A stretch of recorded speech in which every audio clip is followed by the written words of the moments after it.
All right, I'm back. And now we're going to talk about Danny Rowling, another serial killer piece of shit. This guy was from Shreveport, Louisiana, where he committed a lot of crimes. And then he came down to Florida, into the Gainesville area, and committed multiple murders. And I'm going to tell you the story of how he came to death row and later his execution. But he didn't get to death row by fine police work. No, sir. Not like his father, a Shreveport sheriff's deputy. No. But I'm going to tell you how he got there. And it was the work of inmates at Florida State Prison that actually got Danny to confess to those murders. And he confessed for a reason. And I'm going to tell you that story, and you're going to love it. It's not anything you could think of. Check this out.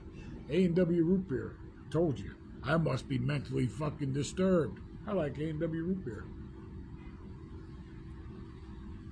I don't even like soda.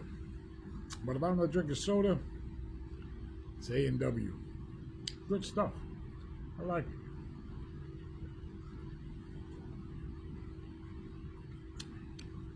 Danny Rowling murdered a bunch of people. Was from Louisiana. Had a disturbed childhood. Sure he did. Who the hell didn't? Childhoods can be disturbing. At some level, at some point, to some child. It can be disturbing, you know. Darkness, just anything. Noises. So everybody had a disturbed childhood at some point. You know, violent like Danny's was with his father. You know, his father handcuffed him one time, held him down on the floor as a child now, handcuffed him, and then called the cops and said, "Take the son away because I'm embarrassed by him." Yeah, because he had some, you know, female tendencies. And I know that for a fact, and I'm going to tell you about all that later on. So anyway, Danny Rowling, sure, he had a beat up childhood. Yeah, many people have, and they've come through it, you know. It doesn't excuse you for murdering helpless people like this piece of shit did. So once again, I'm going to do these in 5-minute segments.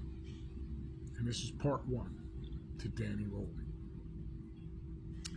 Danny Rowling liked to robberies, murders, burglaries, peeping Tom.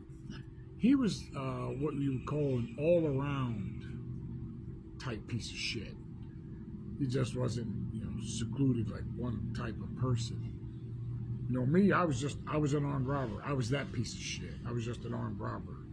Or your armed burglary, home invasions. Any way you look at it, it was armed robbery, you know. I didn't, you know, burglarize people's homes when they weren't home. I didn't do drugs. I didn't rape women. I didn't peep and Tom. I didn't do all that stuff. You know, I wasn't an all-around piece of shit. I was just a secure, you know, single type piece of shit. Secular. It was just, that was me right there. Boom. That was it. My MO was, you know, shotgun, 9mm. That's it. Done. Shotgun, 9mm involved. Oh, go get this guy. You know, he's probably got something to do with it. You know, I wasn't an all-around type piece of shit. But Danny Rowling, he was an all-around type piece of shit. There wasn't anything that he wasn't into. You know, he was a scumbag. You know, should have been put down a long time ago. His father was right. His father was right when he handcuffed him and said, "Take him away." They should have took him away and threw the fucking key away. Because they didn't, you know. A lot of people lost their lives, and I'm going to tell you about that now. This is what's coming. The Danny Rowling segment. Now, we're going to close and we'll go to part 2.